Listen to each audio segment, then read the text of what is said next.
I just wanted to welcome everyone here to our meetup for mums talking about their thoughts and feelings after having a C-section. And so I'm Tara, I'm the community manager here at Curatio for the C-section community. I feel very honored and privileged to be a part of this amazing group, a tribe of individuals who are powering through every day. So thank you. And as many of you know, our initiative here is to support moms who are looking at having had or thinking about C-section or not even planning on it, having an unplanned C-section, and looking at how we can support, encourage, and provide helpful evidence-based information to individuals who are experiencing and living through this. And as a supportive group together. So today we're just going to spend the next hour, I believe, having an open conversation about experiences that individuals have been having. So I'll turn it over to Melissa to introduce everyone and look forward to the conversation, and thank you in advance for your time here today. Yeah, I echo that. Thank you for your time. I come at this and I was interested in doing this because I'm a physiotherapist. So I see a lot of women before and after C-section. They come to me because they have physical concerns or they're wanting to be proactive when it comes to their physical body. But I find myself a broken record with a lot of the things that come up in the appointments. And one of the things I find I myself always saying is, I wish you could sit up in a little jar and watch everybody else come in, because you all are you have so many of the same questions, and I can tell you all feel so alone in this process. You feel silly asking your questions, or you feel alone in your thoughts. But I wish this was a little bit more out in the open. And I think it was Mitch that had told me at one point that she thought it would be so valuable to talk about some of the different things that she had learned along the way and just be able to talk back and forth with other women. And obviously, I think one of the barriers to having these conversations is that you're all at home just trying to figure out how to be a new mom right now, or deal with toddlers. It's not easy to get into these groups. And sometimes it's 3, 4 months, 5 months before you start meeting with friends and think, I wish I had this earlier. So I thought this would be a good time. I've met all of you individually, and you all stood out to me for such various reasons. So I thought we could quickly go around. I'd like to just really quickly share what really stood out about your story to me. And then I'd love for you to just share, when I asked you, would you be interested in talking in a group? I'm interested to know why you said yes, because you don't know, a lot of people said no. And I'm curious to know, what did you think that either you would get out of this or other people would get out of this? So Mitch, maybe I'll start with you just because I brought you up first. Your story really stood out to me, and I thought you would represent so many women because you've had 2 C-sections now. Your first one unplanned, and then I think the second time you very much embraced this idea of, okay, now that I understand what this looks like, I really want to educate myself. I want to feel a little bit more empowered, because the other time it just kind of surprised me, and I've learned a lot along the way that I think I could share with other people. So tell us a little bit about who are your children and their ages, and then what made you say yes? Yeah, for sure. Thanks. So I have 2 beautiful girls, Evie, who was born in 2020, and Pippa, who was born just this February, both delivered via C-section. So Melissa and I had this discussion because I just felt like, where do I go for C-section information? Like, everything seems so textbook in a sense that it was like copy and paste the same information everywhere, and I couldn't get like what felt like real stories about what C-section recovery was like and things that I needed to know. So when Melissa approached me, I was like, heck yeah, like I feel like I have learned a lot along the way. I've done this twice, so I'm really happy to be here to hopefully share some wisdom. I'd love to get back to you. And then I also, Brittany, obviously you stood out to me too. I know that you had taken advantage of a lot of the resources that were in this app. And I know that you had a planned C-section, and I think it was only days maybe after your C-section. Somehow we connected over Instagram, and I could tell you were I could feel the pride off of you, like from our message. And just like that, you were like, I did amazing at educating myself and feeling like I knew what was to come. And like I said, I just felt your pride. And I would love for you to share. You bring a unique story because you don't just have one baby. Will you tell us a little bit about how old your twins are? Yeah, so the twins are 5 weeks and a couple days old. A little boy named Owen and a little girl named Elora. Um, and yeah, I definitely, like, I said yes to chatting today because at the time, like, I'm still very proud of my story, but at the time I was just like riding the high of like, wow, I did this. And like, not everything went the way I wanted it to, but I just really embraced like how it did go and felt really encouraged by all the positives. um but I did take the time to use the app and then read books and just like do as much as I could to like have this empowering birth, that because initially I did want like a home birth, and as soon as the twins were revealed in my womb, I knew that that wasn't going to be my my story. So yeah. It had to change. And I think another thing that you bring that is going to be representative of so many new moms is like how busy you are. And you just kind of talked about how I was riding the high initially. And as much as you still love your babies and you still had a great, you're absolutely exhausted now, I'm sure. And so I think you bring a different, like, I think you've gone through a lot. And so I look forward to hearing some of the things that maybe, initially you feel like, oh, if I could tell people this is some of the things I would, but then also like, reality sets in and it's not all easy. Right. So I look forward to picking your brain a bit about that. That's good. Carly, you too had a story when I chatted with you that I could feel your pride. Like I could feel that you had to have a birth plan change towards the end of your pregnancy. But it was something that you said, I actually don't know anyone that's had a C-section. And so I feel like I'm the only one, but I was ready and I did it. And I heard a lot of positivity from you as well. Tell us a little bit about you. Yeah, my name is Carly. My son Arthur is 6 weeks old tomorrow. And much like Brittany, through most of my pregnancy, I really had not even given a C-section a second thought. I had lots of ideas about what our birth story might look like, but I ended up being overdue. I was 41 weeks and change. And my midwife at that point just asked me to start to open my mind to the possibility of a C-section. And when she did, I did spend some time grieving kind of the loss or what might be the loss of the birth story that I had envisioned. But I appreciated that she had given me the time to at least wrap my mind around what a C-section might look like. But I did find myself really grasping for who I should reach out to. My mom was like one of the few people I knew who'd had a C-section, and that was almost 35 years ago. So some things have changed a little bit since then. So Mel, when you asked me to be a part of this, I just felt like if I had known about something like this app or even been able to witness this kind of a conversation, I think it would have really made me feel a bit more empowered and a little bit more knowledgeable going into a potential C-section.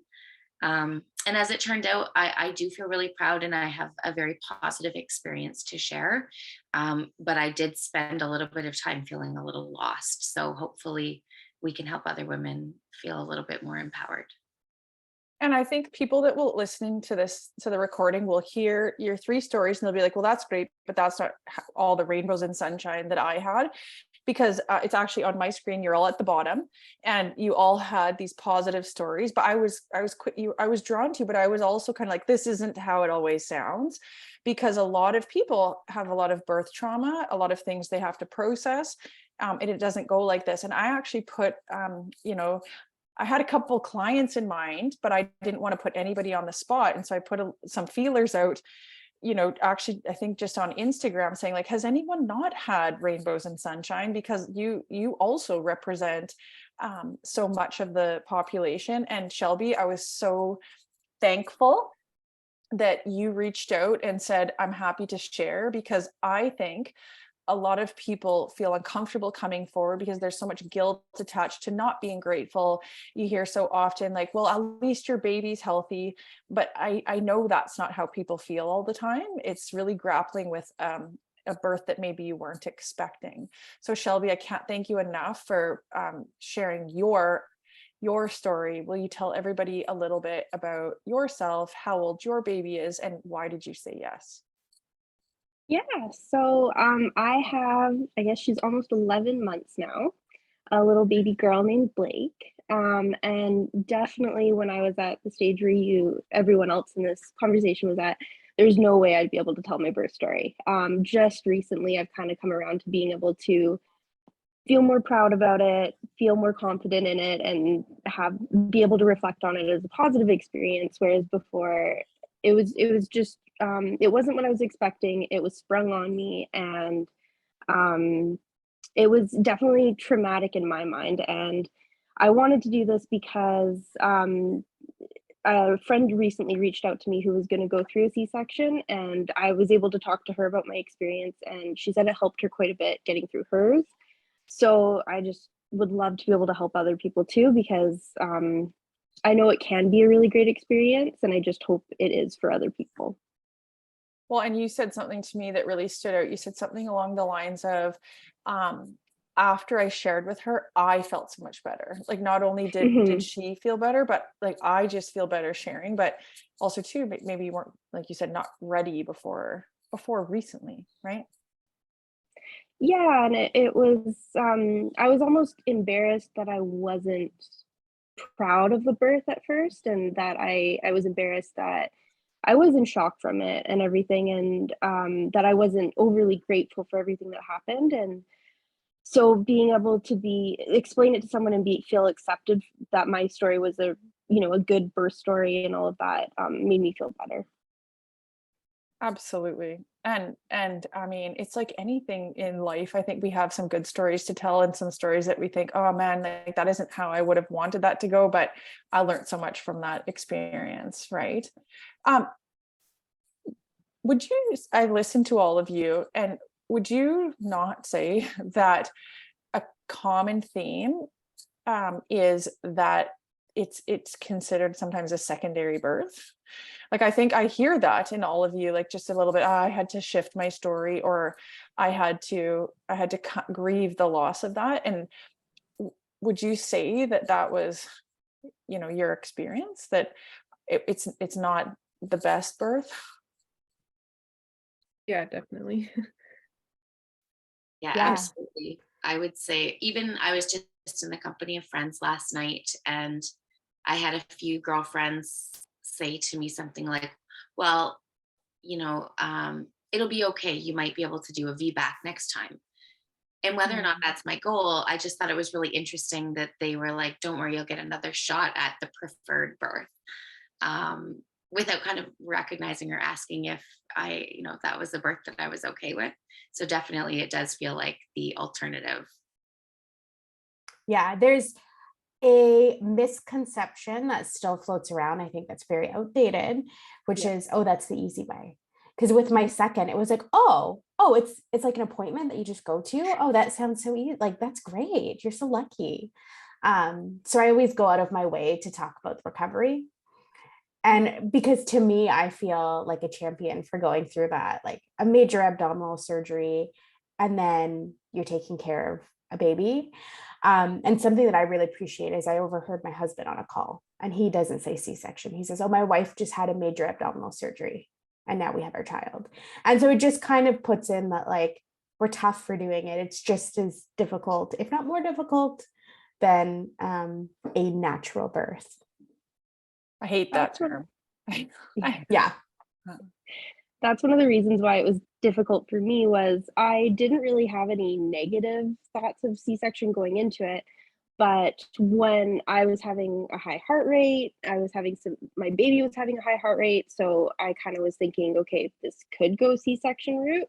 And I talked to a couple of the medical professionals and I said, should we start planning for this? And they said, oh, no, don't even go there. And that dismissive kind of nature is what kind of rattled me. Like, okay, maybe I shouldn't hope for a C-section. Like maybe that's not something that is a good outcome.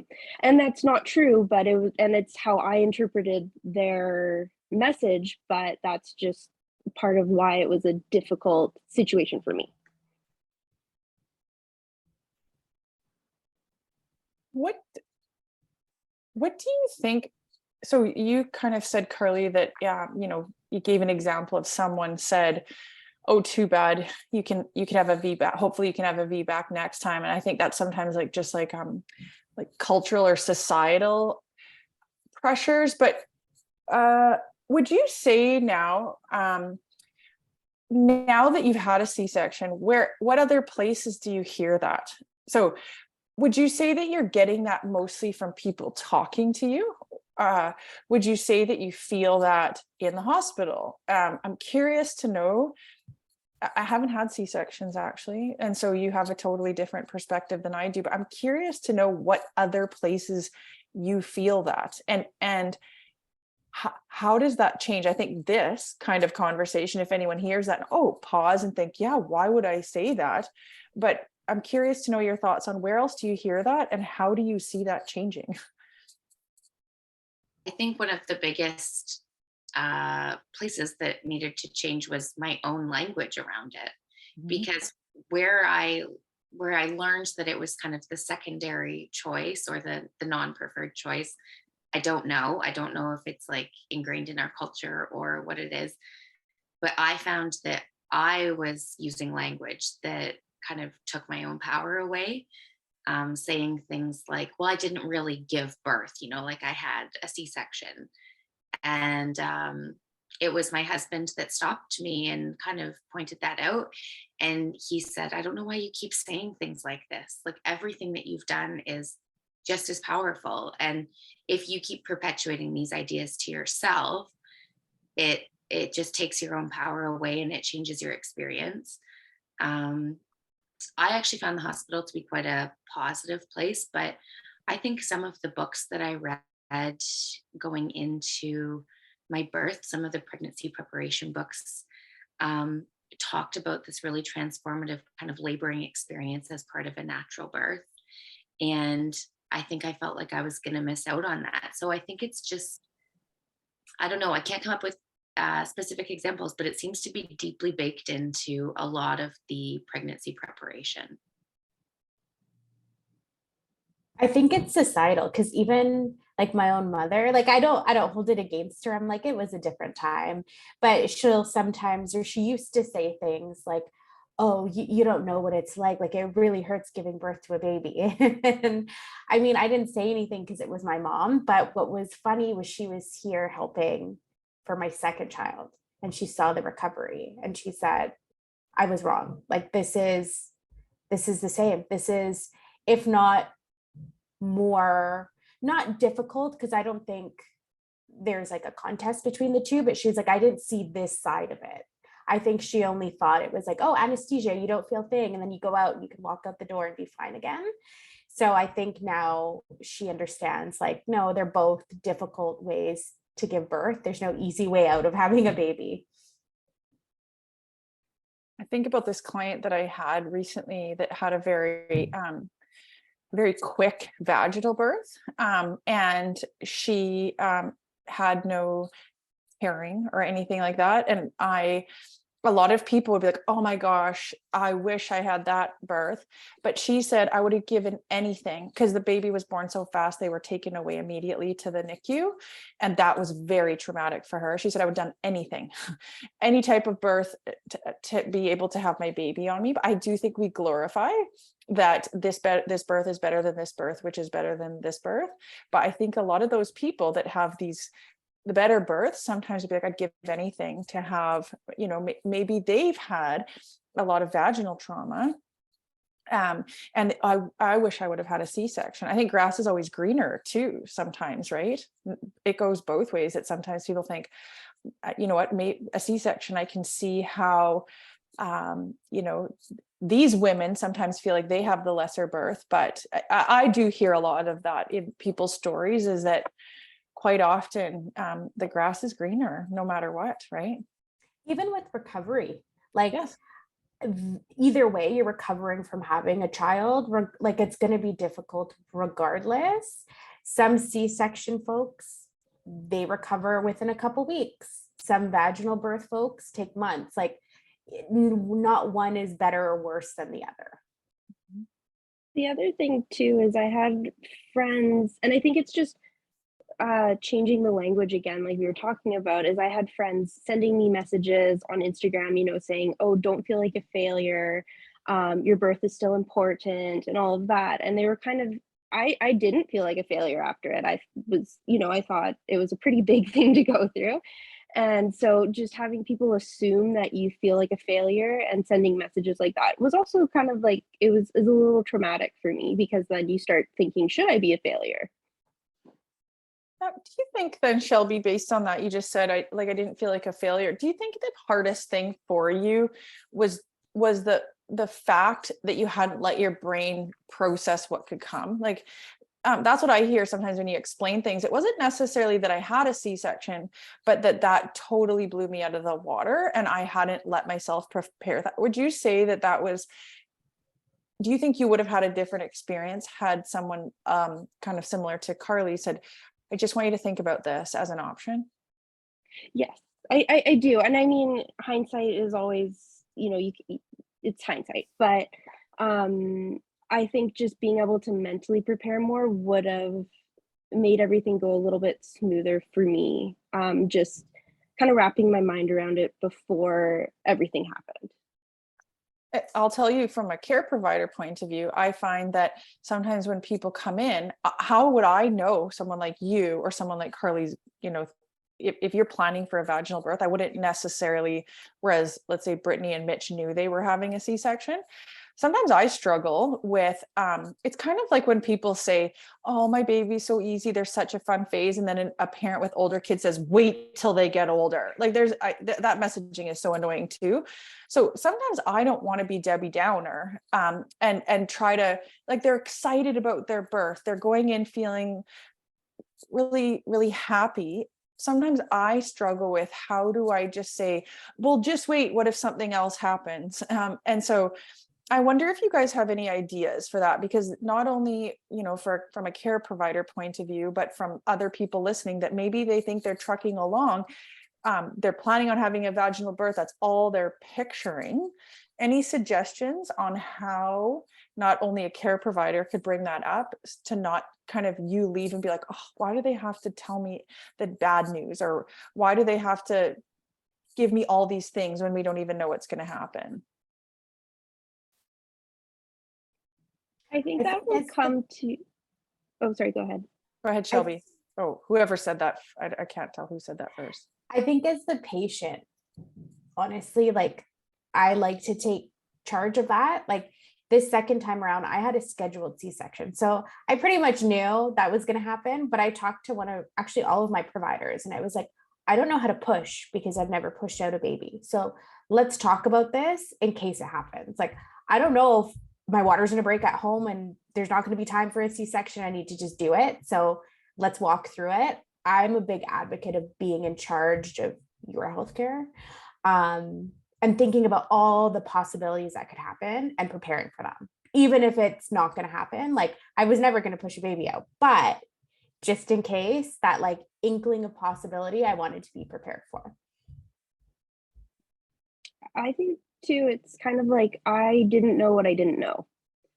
So even if a health provider did bring it up with me, yes, I might have been frustrated with them at the time, but I would have been thankful in the long run that, you know, it was at least brought to my attention, or, you know, accepted. I think that was a big thing, is I feel like it wasn't an accepted concern.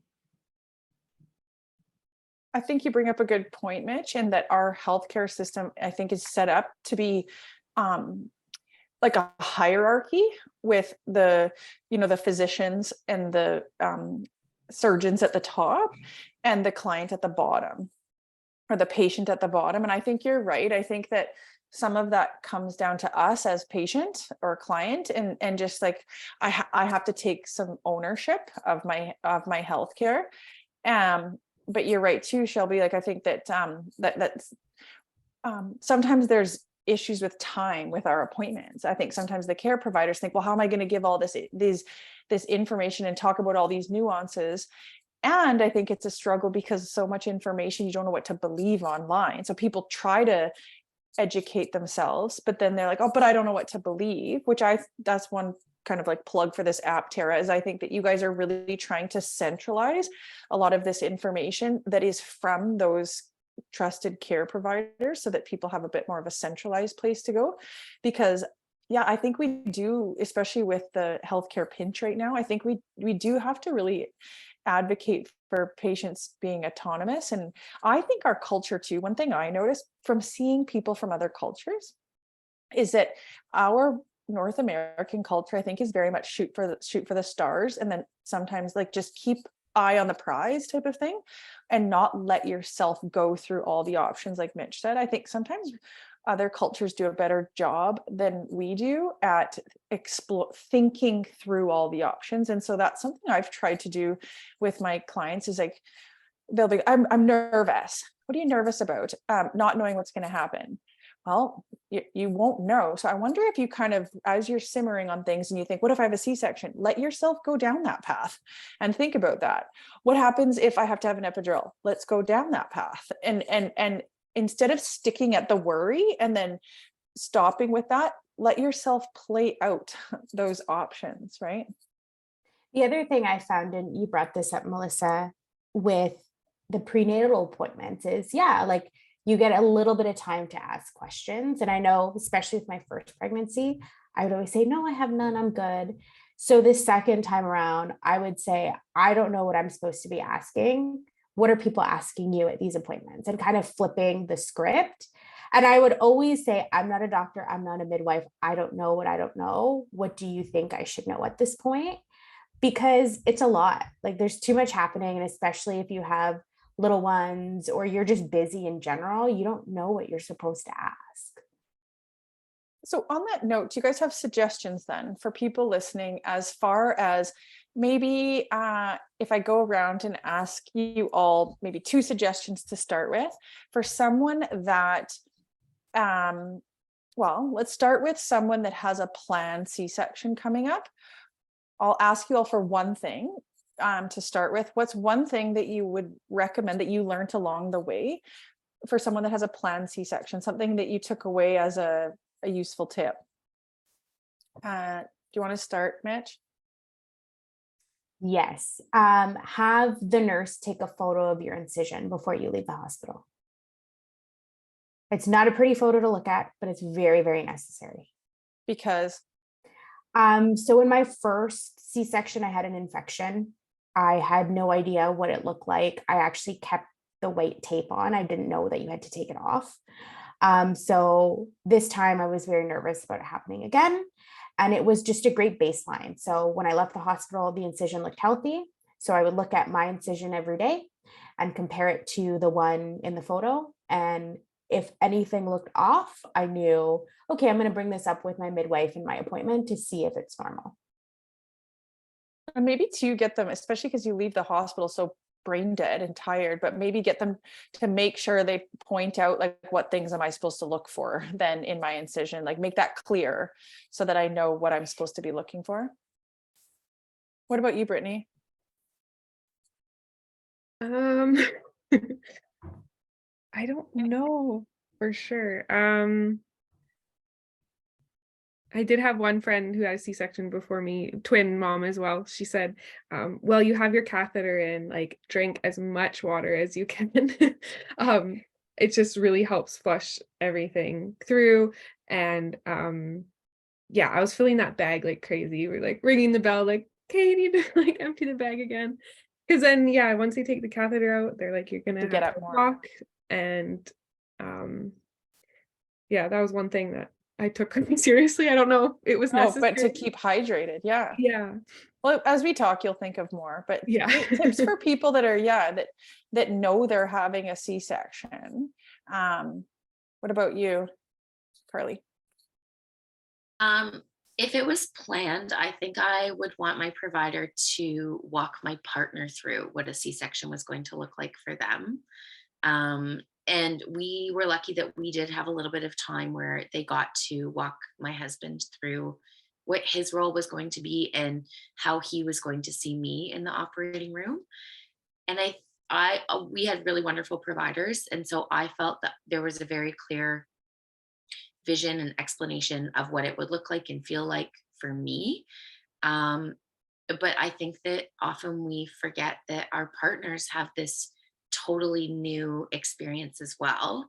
And not to minimize from my experience, but I loved that my husband knew, exactly how long he was going to wait outside the operating room while I received the epidural, and what it would look like when he came in. I think it helped to put both of us at ease, just knowing what both of our roles were going to be. I love that. What about you, Shelby? What do you think? Suggestions for people going into a planned C-section?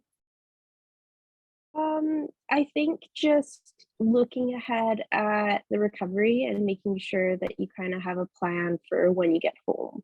And just talking to even your healthcare provider about what kind of needs you're going to have. Like, I didn't realize that I wouldn't be able to drive for a couple weeks, and just little things like that. I think being prepared for when you get home is a big one. Like the logistics, like What's my life need to look like? Yeah, like what's my mobility going to be like? What's my lifting capabilities? That kind of thing, from a physical standpoint. Did you get that from anyone then in the end? I had a fantastic OB, and so she sat down with me after the surgery and explained a lot of it, and I had a couple follow-up appointments with her, and so I got that, and that was very helpful. That's great. What about then, if you could think about, because obviously Mitch and Shelby, you have the actual experience with this, but what about someone that comes out with an emergency C-section? I think like the physical tips are the same, like that you'd still suggest what you just suggested, but what about in your experience, suggestions around processing that? I think every care provider is different. I think some care providers would probably give a lot of space and time for you to talk through it. Shelby, you mentioned that you didn't feel ready to talk about it. Maybe looking back on it now, if you were to be that brand new mom after an unplanned C-section, what do you wish someone would have told you, or what do you think you could have benefited from?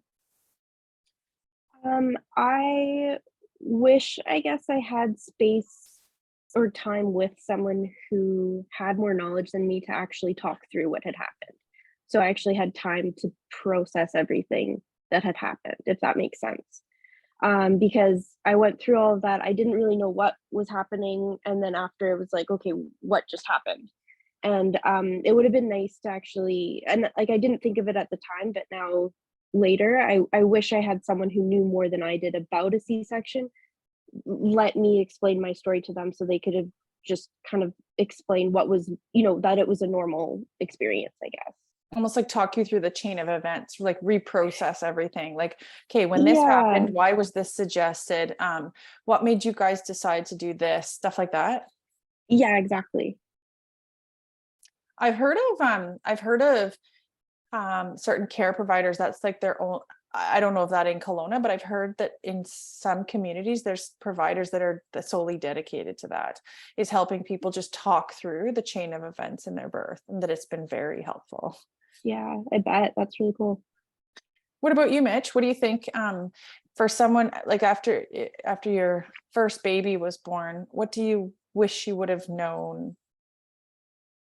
I just wish I would have focused a little bit more on myself, or known to focus on myself and ask questions, because there was so much I didn't know. And I don't think it's because it wasn't told. It's because the minute it didn't involve the baby, I wasn't listening. Like, my focus was 100% on the baby. There wasn't really focus on me. And so if you can't put the focus on yourself, designating your support person to be that person to take care of you is so, like, someone needs to look out for you. And I find most people are usually going to look after the baby because you love them so much and they're new and you worry for them. And you just then miss out on the care for you. What about suggestions for you that have really young babies still? Tips that you think would help people in the recovery phase after? So maybe some of the things that you've learned along the way that, like, oh, someone needs to be telling people this. You need help. Yeah. You need help. Like, you need someone, if it's possible, anybody to help you out. Just because those extra hands are needed. The other best tip that I got from my OB was, so my daughter is 2.5. And so still in that wanting to be carried phase. And as we know, that's not possible for a couple months after a C-section. Don't go cold turkey. Like, I didn't hold her probably once I was 7-8 months pregnant to prepare her for that, just so she didn't feel like it was the new baby's fault that she wasn't being held, and really preparing your little one for what that recovery is going to look like. What about you, Brittany? For me, one of the things that's standing out is my med regime, like taking the Tylenol, taking the Advil. I really should have maybe delegated that to my husband, or like had a better system, because there was around 1 week, I think, I stopped really being aware of the timing of it all, and then like my pain tolerance like just went down, and then I was really swollen and all this stuff. So maybe like setting up alarms in your phone, or at one point I like was writing notes, like every time I took a pill, I wrote what I took, because I couldn't remember, like, oh, did I take that? Or I'd like put it in my pocket and go get water and then not take it. And so for people who want to manage their pain that way, that yeah, you'll need a little bit of help, not just relying on your memory. I think that's a really good one. At least for me. Yes, that's a really good one. I would agree with Mitch. I would say, you're going to need help, and then being willing to accept the help. I had to accept help in areas that were really kind of unexpected for me. So things, even like, had I known that we were going to have a C-section, I would have loved to arrange for a dog walker, because looking at my dog's really sad face every day felt like it added this additional level of like guilt. And it was something I couldn't handle. I looked at my husband on the 3rd day and I was like, you need to send that dog to doggy daycare. I can't look at him anymore. Allowing people to bring us meals, and allowing people to drive me places, rather than feeling like I needed to figure that out. And then probably from a really simple perspective, Mel, you encouraged me from our very first meeting to get some support garments. So some really supportive underwear and leggings and that kind of thing. And I really resisted it. And then around week 4, I finally caved and spent the money, and I did it. And holy cow, what a difference. I wish I'd done it from week 1. So if I was going to give really simple advice to any C-section recovery patients, or even probably a vaginal birth, support garments have changed my life. So invest. I would say, like, on that note, I'm actually, and I'll make sure that people have access in this app. I'm doing a podcast episode around compression after C-section. coming out next week, and there's actually evidence to support it for making people more comfortable, less distress, like less worry about the pain, less use of pain meds. And I'm not talking about like it's going to cut your pain meds, but it often helps people taper a little bit earlier. And obviously we know pain meds can wreak havoc on your bowels. Like there's so many things, but that there's actually quite a bit of evidence to support compression. And in that episode, I was asking the lady who I was interviewing, how are we going to get the hospitals to give this? Because I think, like you mentioned, like it's ideal to start ASAP, not in 4 weeks when you start, like Mitch said, like when you start actually thinking about yourself and be like, wait a minute, yes, I still have pain. It's not that it's too late, but it's kind of like, oh, why? It's too bad they didn't have that comfort right from the get-go. So I don't really know, for a lot of people that I see as clients before the C-section, that will be a conversation I have, is like, listen, if you have a C-section, write this down. Like, see if you can order or get your partner to order something as soon as you can. But that doesn't always happen. And then people might not reach out for a month. So I think that's a really good point just for people to hear, is that it seems like something like, maybe I should get it. But most people are like, oh my gosh, game changer. It surprised me how much it changed my world. I thought high-waisted tights would be enough. Wow, what a game changer that the support underwear are. I just feel like a totally new person. Yeah. That's good. I was worried, like not worried, but just like you see the compression and the banding like on like Instagram and like more like an American thing, and I was like worried to ask about it to my care providers because I thought maybe it was more of a vanity thing, like, oh, people are wearing this so they can bounce back. So every time I asked, I was like asking kind of in a nervous way. I'm like, I've heard about this as a suggestion, and then nobody was able to give me an answer. So it was finally Melissa, you were like, yeah, no, this is everybody should be wearing compression. Yeah. Because I love that point that you make, Brittany, because sometimes the marketing is such that, because there's two different things. It's almost like it's just it's like a compression. Like it'd be like high-waisted leggings, but much more compression. And that is not meant, it'd be like when people are sent home after like a hernia surgery, they have like a binder on, right? Mm-hmm. But those binders aren't to make the person skinny, but just to help support the area that's just been repaired. But you're right, there's a lot of waist trainers, they're called, that are marketed, and not the same thing, because too much compression it is going too far down the scale. And there's no like you have to buy this one. It honestly comes down to comfort. It's not easy to figure that out, but I do think that's something that because the research is showing it cuts down on things like addiction to pain meds. Some people are taking some pretty big pain meds after a C-section, and the hospital is always trying to find ways to, help people get out with more comfort and be able to take less. And so I think, well, we need to figure out how to get these in the hospital. Yeah. Shelby, any tips from you for someone, if you remember, your baby's getting older now, so you have a whole different, you're not having the acute pain anymore, but I'm curious, what do you remember about those new phases, or something that you wish that you would have known or you want somebody else to know? My mom's brain is pretty bad. I don't remember that far back very well right now. No, I think it was figuring out how to get moving safely as soon as I could made me feel the best. So, when I was ready to do certain things, when I was ready to exercise, like to try and push myself and start doing movements sooner than later, that always seemed to make me feel better. Mm-hmm. Kara, can you think of any questions off the top of your head that people, I just want to make sure that we address some of the big questions that maybe you're hearing.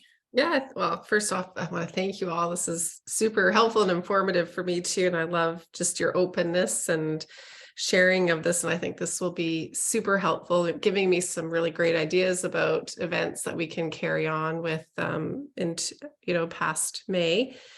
I think these are all great questions. I think, knowing about the effects of compression after any surgery really is super helpful.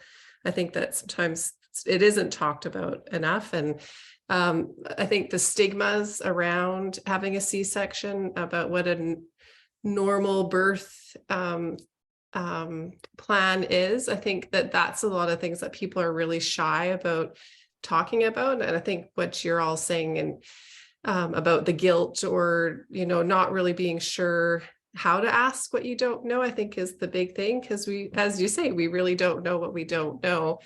I'm also known for having really bad analogies about why we should talk about things or why we don't. But I was just recently on a plane, and a person beside me, it was from somewhere in Europe, and they said, do they still run through all these safety protocols on your flights in Canada or whatever? And I'm like, yeah.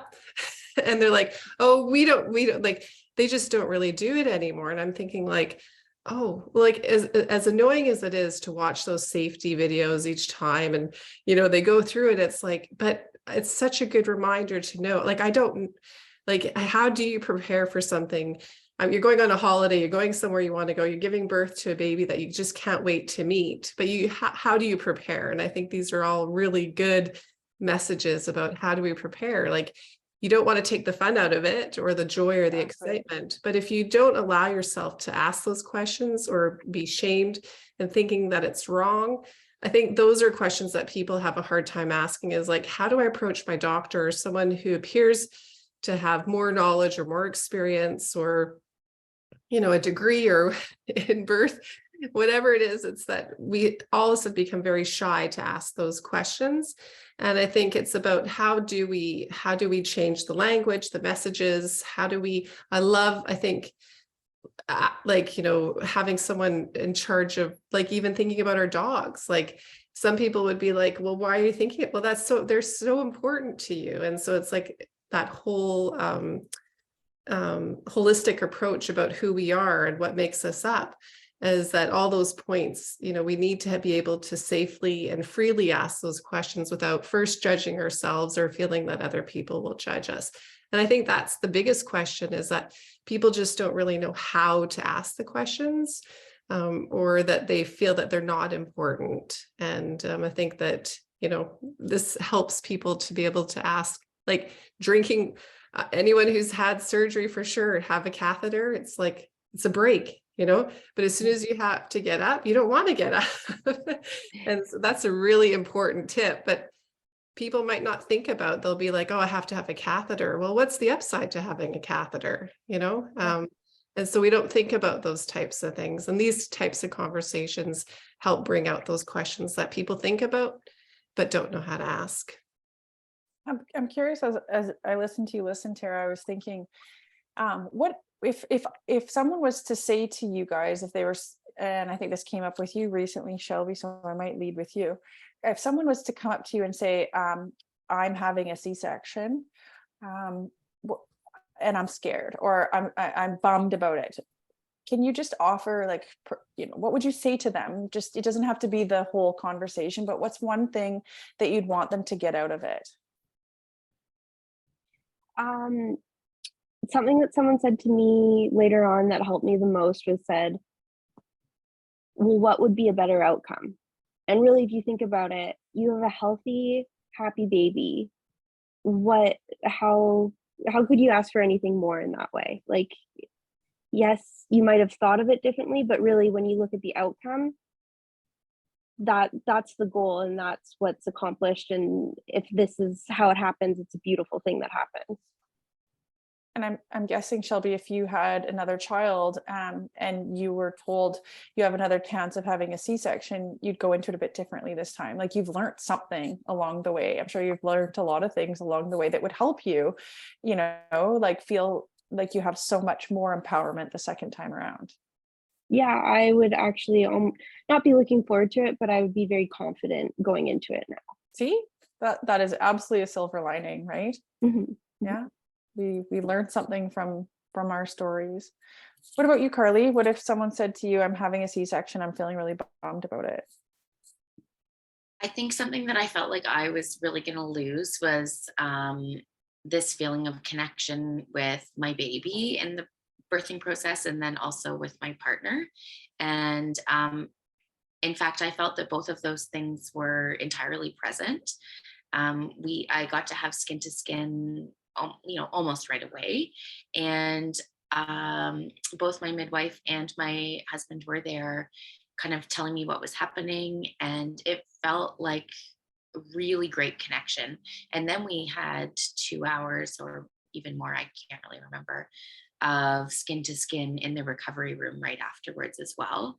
So that certainly won't be, textbook for everybody, but it ended up being fantastic connection.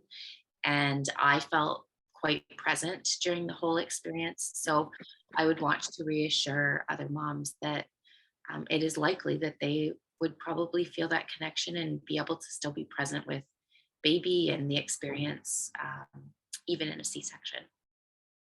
It sounds because you were able to process all that before, maybe you could ask some of your questions, or you could make sure that you were able to voice some of the things that you wanted to have, given that your birth plan was changing. Yeah, absolutely. So the comfort with feeling like, I encourage you to be comfortable asking for what you want, right? Because sometimes our providers might not know what's important to us, right? What about you, Brittany? What if I said to you I was having a C-section and feeling really bummed out about it? I think my initial reaction was being bummed about it, because I wanted that more like connective birth and all these things. And but at the end of the day, like, I was really able to bring in a lot of the aspects that, like music, and I had a midwife take pictures of everything, and well, not the surgery, but like just everything going on. So I'm able to look back at those, even though like it was a whirlwind, I don't remember. I like have those memories. And skin to skin breastfeeding attempts right away and stuff like that. And the reason I think I got all of that was really because I allowed myself to, like, I went on TikTok and like Instagram and typed in like belly birth or like positive C-section, and like just really like filled my brain, my brain with like positive stories and positive things that people did. So I had instead of being like, oh, they won't let me do that, I had, oh, well, this happened for this person. I know it's not same hospital, but like might as well ask for it. And there's things that don't hurt as bad as you think they will. Like the spinal like didn't hurt at all. That's just me, but I was really scared going into it. Like as positive as it ended up being, there was still an intense anxiety, because it's something I'd never been through before. I'd never had surgery, never been in an operating room. But really proud of not getting through it, but like coming out on the other side, feeling really great. Absolutely.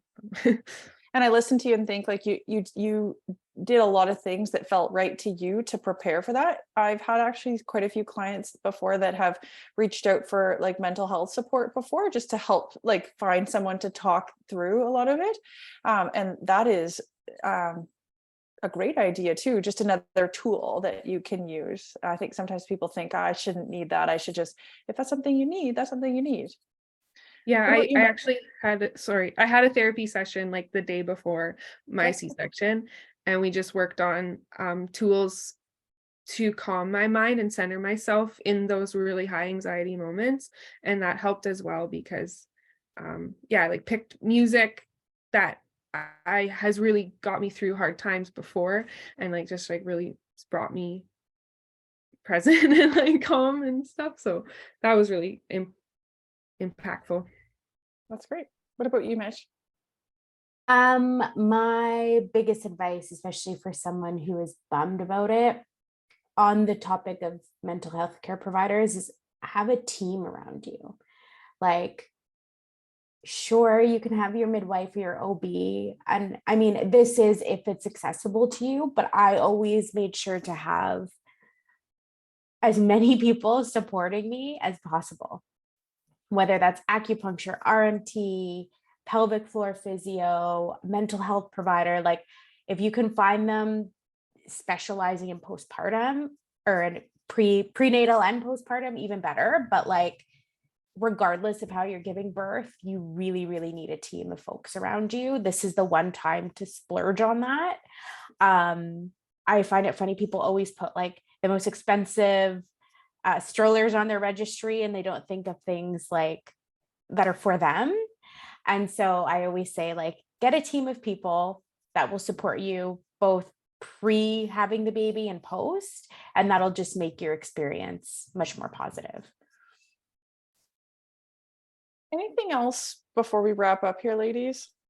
I can't say enough. I appreciate you all and just your vulnerability and your stories, because I think some people were nervous to do this because I thought, well, I'm just a person, but you're very brave, and your stories are very empowering. And I don't think you have any idea how many people this will reach, because everyone listening will hear a bit of themselves in your stories. And so one of the most common things that I get as feedback when people leave is they say that I feel so much better. And I always ask, why do you think you feel better? Because I realize I'm normal or I'm not broken. And so I think just that validation that like my story's valid, or that, oh, I'm not the only one that's told you this. No. And so I appreciate you all sharing, because other people will hear similarities in themselves. Is there anything else that you really want to make sure that we get across before you all go back to your chaotic lives? You all look like you have calm lives right now, but I know that's not the truth. Anything? Brittany's like, oh, this is my break. Please don't make me go back. Anything else you want to get across before we say goodnight? One thing I always tell my girlfriends, and this was after my first baby, is add something to you for your registry. So I added a flower subscription. I know friends that have done cold pressed juice subscriptions. It can even just be like a gift card to your favorite takeout place, because it feels really, really special. It's again, it's a nice to have. It's not going to be make or break, but it just makes you feel really good. So add something for yourself. I love that. I think too, and it might not work for everyone, but what I've learned from all this is don't be afraid to talk to people about it. Like if you're struggling with it, don't put on a brave face, reach out and just talk to someone about it and stuff. And, you know, the more you talk about it, you realize what you accomplished and what you got through, and that you should be really proud of yourself for everything that happened.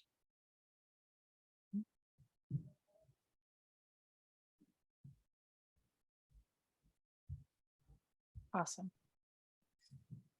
Kara, really quickly before we go, will you talk about maybe some options as to what this could look like moving forward in the app? I think people love to connect and hear stories. And as much as there's kind of different professionals in the app sharing information, I think sometimes people just want to talk and not be talked to. So any suggestions for moving forward of how something like this could be facilitated? For sure. I think definitely we can look at having like monthly meetup catch-ups. The other thing that kind of came to my mind is mentors. If we know we have new moms who are sort of waiting to go for their C-section or thinking, I know one of the things that helped me when going for surgery, just like everyone here, is I was paired with someone in a similar circumstance that I could ask questions to. And that really helps you prepare. And I know it takes time, you're busy moms, but if, you know, I could run a poll or something in the app looking at if anybody wants to be paired up with a mentor or something like that, and kind of keep that going kind of throughout. And of course, I think anytime we can have people coming together to talk about things is most helpful and effective. So that will be definitely something I'll put onto a monthly sort of calendar that we do. And just for the real quick sake, is this a good, generally would like a Sunday think afternoon, late afternoon be a good time? Like if we could maybe try that as an option. And yeah, the other thing too is that we love people posting in the app. If you have questions, or you're having a moment, or you want to share something hard or something good, do it, because what we know from our community members is a lot of people absorb content and take it in. And even just an expression of something that you want to share yourselves is so helpful to somebody else. Sometimes people are just observers, just want to have a look.